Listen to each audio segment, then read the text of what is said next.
My name is Mia Langston. To my co-workers at St. Clair Medical Center, I'm just another office employee, third floor, in charge of insurance files and patient billing. The woman who brings lunch from home in reused glass containers, sometimes stopping by the nurse's lounge to reheat food in the clunky old microwave. I often joke that I'm the three-outfit woman, because I rotate the same 3 professional outfits year-round, arranged carefully to look like a full wardrobe.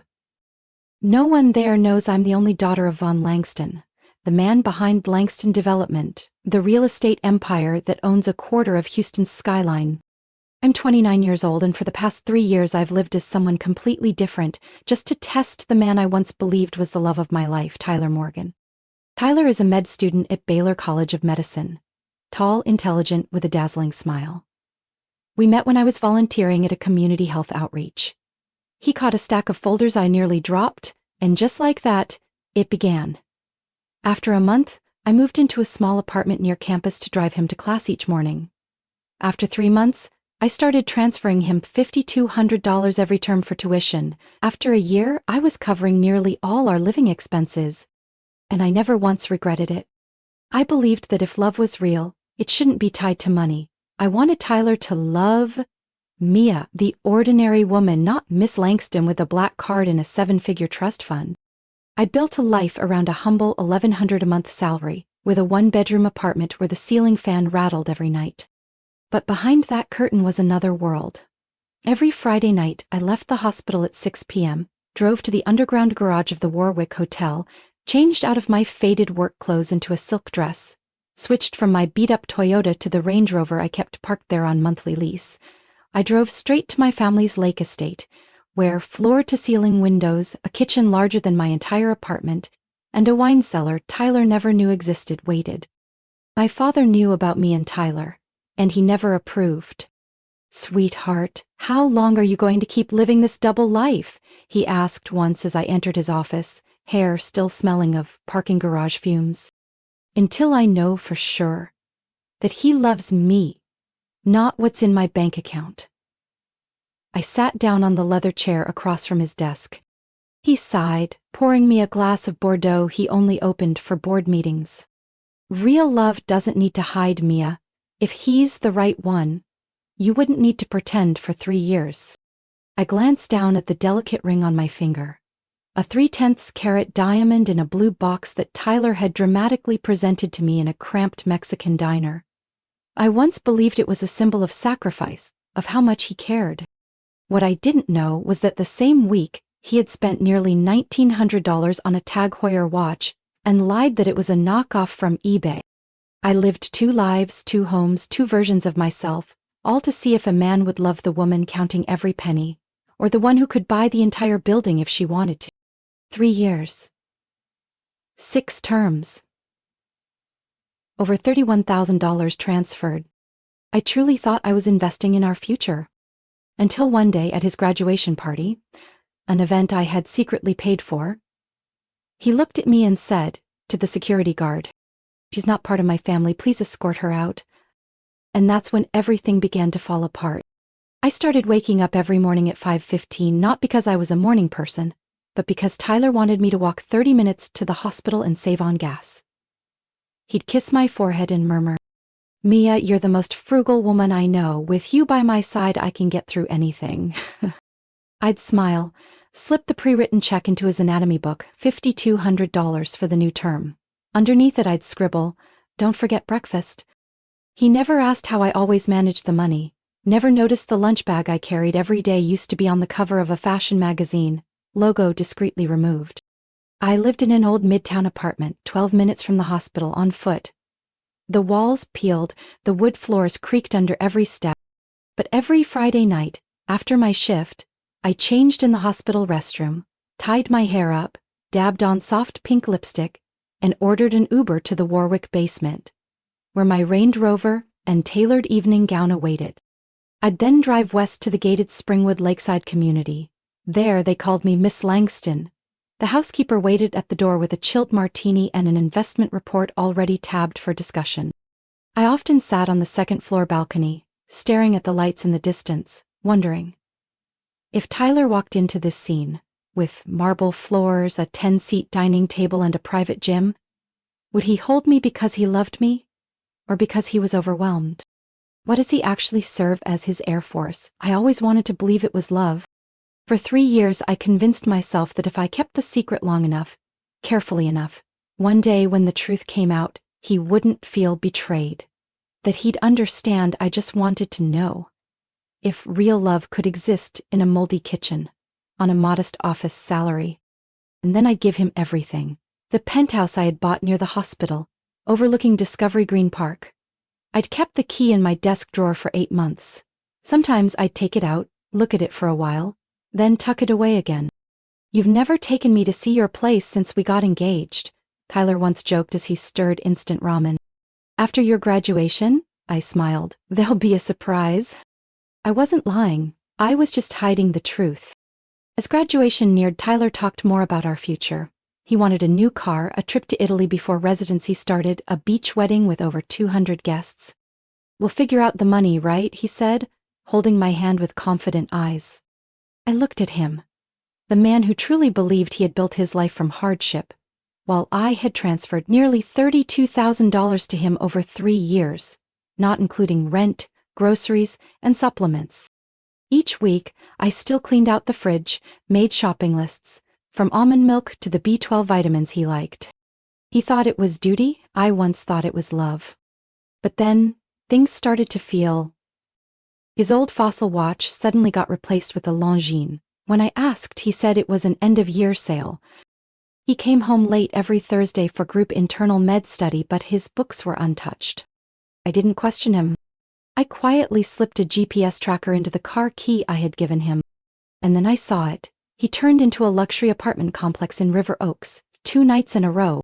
I sat on my worn sofa, staring at the numbers draining from my side account. The one nobody knew about. Each month, $5,200 disappeared, exchanged for promises that never came true.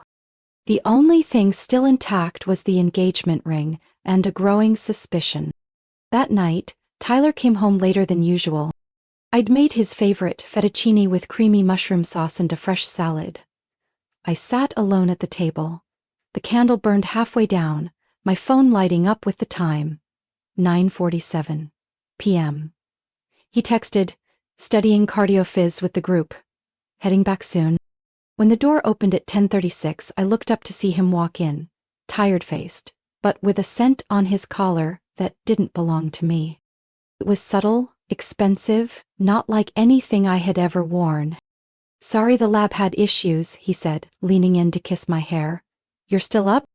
"Your favorite dish is waiting," I replied softly, as if talking to the air. He only smiled, took off his coat, skipped dinner, and headed straight to the shower. I grabbed my phone, opened contacts, my finger hovering over Thalia, my best friend in Baylor's HR office. I didn't call. Instead, I opened my photo album and zoomed in on a picture of Tyler from the spring festival a few weeks ago, the watch on his wrist in sharp focus. I zoomed in. Longines Master Collection, retail price nearly $2,000. A week later, I began quietly collecting evidence. The first receipt I found was stuffed in the pocket of his jacket on the couch. Azure Seafood Restaurant in the Heights. A place where you needed concierge reservations. Dinner for 2, $184, including a glass of rare wine. Date, Thursday. His supposed group study night. Said nothing, but I started watching his phone more. How he always placed it face down, silenced every notification. One evening, I overheard him from the bathroom. "Yeah, Saturday works, same spot, just don't text anything weird, she's getting suspicious." I walked in, feigning casualness. "Who was that?" "The dean," he said without blinking. "He invited me fishing, but I probably won't go." I nodded, smiled. But the next morning, after he left, I powered on his old phone, the one he had ditched last month after upgrading. He claimed it was wiped, but I knew better. And I was right. In the message archive, one name kept showing up. The most recent message read, "I still haven't forgotten that night at the Riverstone apartment. Bring the ring next time. I love how it feels." I stood frozen in the room, phone in hand, heart racing. Riverstone was a luxury complex near the convention center, the same one he once said was way out of reach because his tuition wasn't even fully paid. And the ring? I'd never seen him wear any ring besides the engagement one I gave him. Was he just performing for me this whole time? I didn't stop there. The following week, I found a receipt for a pair of white gold earrings, $1,250 from Livia & Co., dated the same night he came home late claiming to be stuck on I-610. I rewound my memory. No rain that night. Google Maps reported no traffic, and my Uber on the same route took just 18 minutes. I began seeing Tyler in an entirely different light. The sweet words now felt like scripted lines, tailored for whichever woman he was with. The surprise gifts he gave me? Leftovers from someone else's investment. But the biggest shock came during the med school student gala. I arrived late due to report duty. As I entered the ballroom, I saw Tyler laughing with a group of classmates. One of them asked, "Who'd you bring tonight, or still with the super frugal roommate?" Tyler burst out laughing. "Yeah, long-term roommate. Easier to call it that." "Roommate?" I walked up just as the group cracked up. Tyler turned, his eyes locking with mine for a split second before quickly regaining composure. "Mia, I was just telling them how you pack my breakfast every morning." I didn't respond, just gave a small nod, then used work as an excuse to leave early. But I had already begun planning. No tears, no rage, just cold, calculated clarity. I started with a simple message, to someone Tyler had only vaguely mentioned once, an ex named Lindsay Walker. He told me they broke up because she was too controlling and jealous, that she once called the hospital over a suspicious message. Back then, I was naive enough to think he was the victim of a toxic relationship. Turns out, every bit of that jealousy had a reason. Lindsay agreed to meet at a small cafe in Montrose. She wore a crisp white blouse, hair in a tight bun, her gaze cautious as I approached. But after a few sentences, the air shifted. "I've seen your photo," she said, "in his wallet, on his phone. You're the fiancé?" "Not anymore," I said quietly, setting my latte down. "I need to know if what I suspect is true." Lindsay let out a dry, bitter laugh. "Let me guess, he told you he was struggling financially, needed someone who believed in him, right?" I nodded. "How much have you given him?" "Almost $33,000, I exhaled. Lindsay raised her eyebrows, then pulled out her phone. With a few swipes, she brought up a photo. An old Excel screenshot from her laptop. "I found this back when we were living together," she said quietly. "He was tracking everything, financial input, like we were some sort of projects. I only saw a few rows before he caught on and deleted it." I leaned in. Column A listed names: Emily, Nora, Lindsay. Column B, investment duration. Column C, total support. Column D, status, transitioning, near end, completed. A chill crept down my spine. I didn't want to believe it, but then I found out he had another Venmo account under an alias, getting money from a woman named Zoe. I even kept a photo of a wedding ring receipt. And it wasn't for me. I clenched my hands. "Do you know who Zoe is?" "No, but I know a Clarissa. She's a nurse, used to work with Tyler. Heard she transferred hospitals after rumors she broke up someone's relationship, but I know he made that up." That night, while Tyler slept, I quietly took the spare key he kept under his vitamin jar. I unlocked the bottom drawer of his filing cabinet, the one he always kept locked, calling it student intern paperwork. There were no files, just a slim, black leather notebook, light in weight but heavy with intent. I opened the first page. It wasn't a journal, just cold, methodical lists, like reading someone's personal investment portfolio. Page 1, Emily, dental assistant, $18,400. Relationship ended after 9 months. Transition to Lindsay. Page 2. Lindsay, clinic coordinator, $25,200. Considered stable, high commitment. Started asking long-term questions. Terminated early. Page 3. Mia, hospital administrator, $32,100. High support potential. No suspicion. No close family ties. Currently engaged. Viewed as potential residency sponsor. Maintained through graduation. My stomach turned as I flipped to the last page. Page 5. Bree, daughter of a board physician, unstable personal income but strong family influence. Owns a condo at Riverstone, currently testing intimacy progress. Evaluation. Viable replacement for Mia if residency path succeeds. I closed the notebook, my hands trembling. He didn't love me. I was just a long-term investment. And now, with a new stock offering higher returns, he was getting ready to liquidate me from his life. I didn't scream. I didn't cry. I just felt the thin sheet of ice beneath my feet finally crack. And I wasn't falling into an abyss, but into a truth I had tried so hard to ignore. The next morning, I texted Lindsay.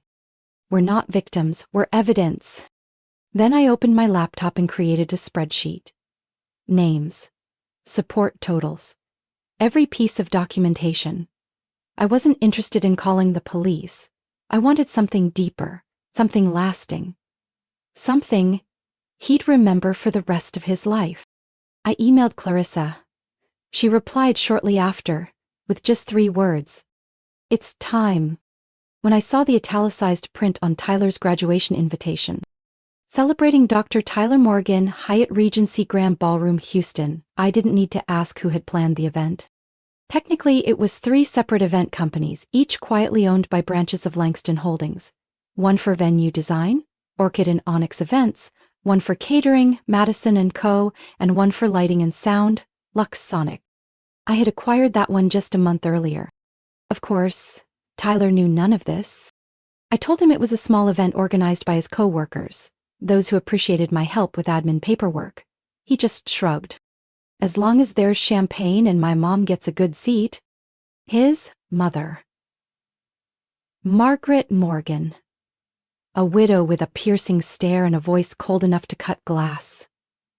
We had met only twice in 3 years, and both times she looked at me like I was a clearance rack shirt in a designer boutique. I chose a black satin gown, square neckline, low back. Elegant, not flashy. Minimal makeup, hair in a high bun. The engagement ring, Tyler's half-year of saving gift, still sat on my finger, shining one last time before the curtain fell. Arrived late. The ballroom glowed under golden light. White flowers lined the tables and the dance floor shimmered under soft jazz. I stepped in, drawing curious glances and hushed whispers. Tyler stood in the center, wearing a tuxedo rented from Davis Formal Wear, grinning brightly, champagne flute in hand. Next to him, Margaret in a deep blue dress, pearls glowing at her neck. When he saw me, his smile faltered, then quickly returned, strained. I looked around. Not a single seat near the main stage had my name. I approached one of the event staff and quietly asked about the seating. He checked the list and frowned. I'm sorry, your name doesn't appear on the primary layout. I'm the one who signed the ballroom rental agreement, I said calmly, and the fiancé of the guest of honor.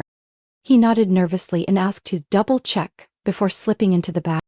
I took a few more steps and approached Tyler's group of friends. Some looked uncomfortable. A tall brunette in a red dress leaned over and whispered something to Margaret.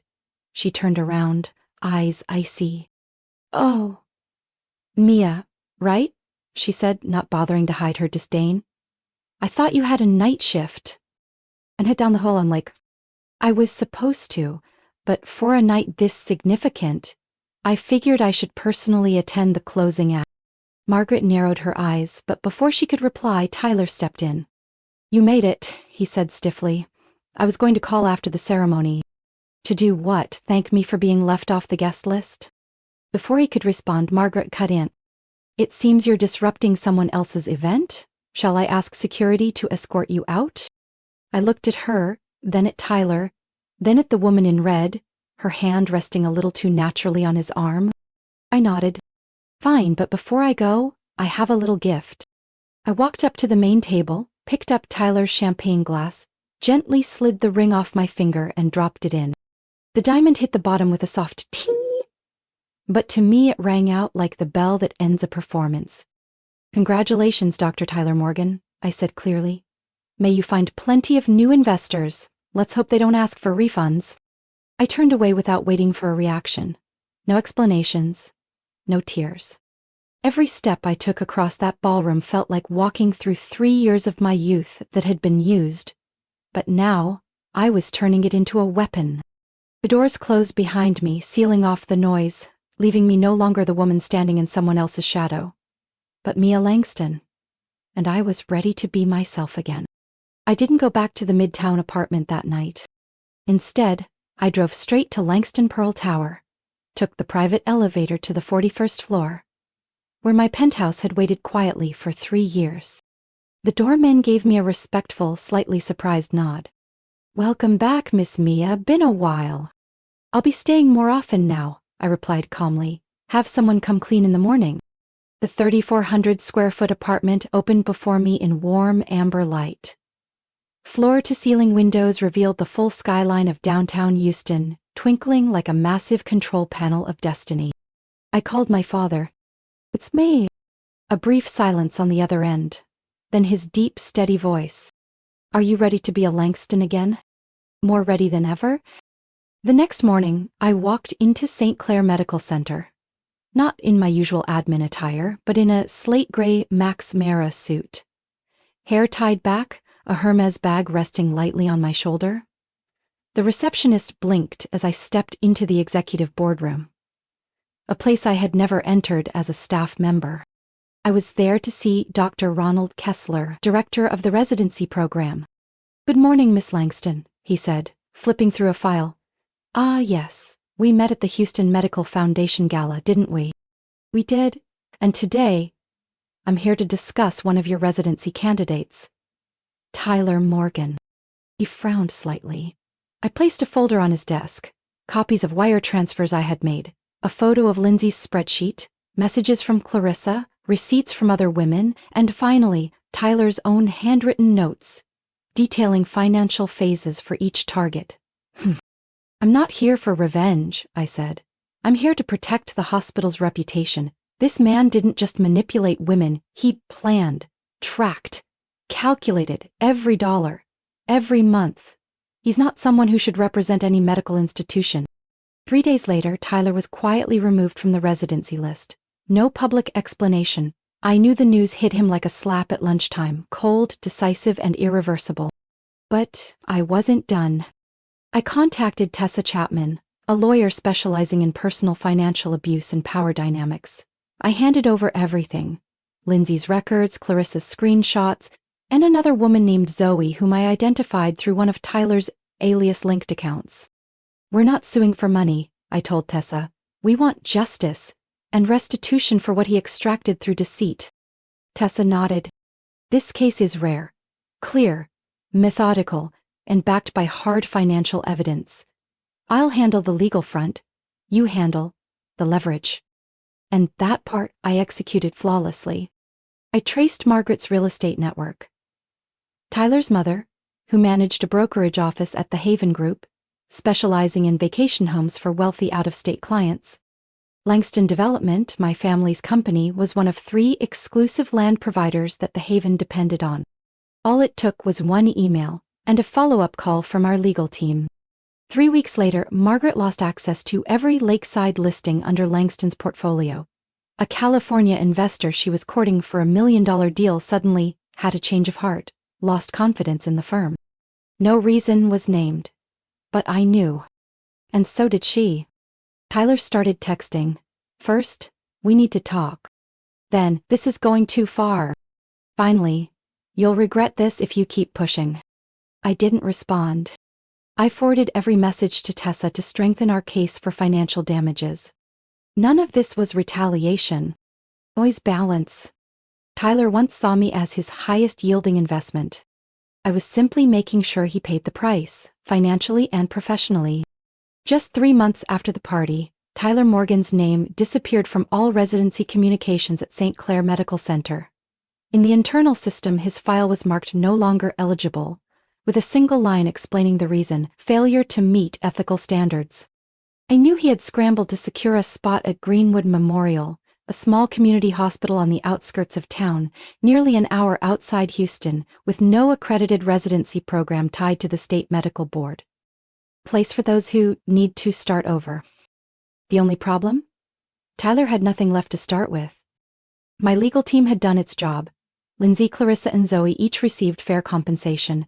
There was no scandal in the press, but just enough whispers that a few employers rescinded their offers.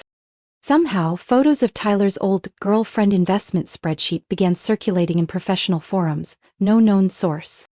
I didn't need a public war, I just needed people to remember the name Tyler Morgan as a cautionary tale. By late October, I attended the Houston Medical Foundation Gala, an annual gathering of the biggest names in healthcare, finance, and philanthropy. The welcome banner read, "Ibble Diamore Sponsor Langston Healthcare Initiative." I didn't come with my father, I came alone. The dress I chose was a deep teal sheath, simple, form-fitting, and sharp as a blade. Hair in a low bun, jewelry minimal. I didn't need flash, my last name did the talking. I entered the grand hall to the sound of violins and the soft clink of crystal. Several attendees greeted me with handshakes, well wishes, and congratulations on officially becoming Chief Financial Officer of the Langston Foundation, tasked with reinvesting in ethical, transparent residency programs. Then I saw him, standing by the buffet table, wearing an ill-fitting rental suit, eyes panicked as they met mine. Tyler Morgan. No longer dazzling. No longer confident. Just a man realizing his mistake far too late. Next to him stood an older man in nursing scrubs, likely his supervising preceptor. No one approached them, no introductions, no interest. Tyler stared at me like I was a ghost. I simply smiled. I didn't approach, I didn't say a word. A few moments later, I was invited to give brief remarks. I used to believe that to be a great supporter you had to stand behind someone else, I said, scanning the room. But I've learned that those who stand up at the right time can change entire systems.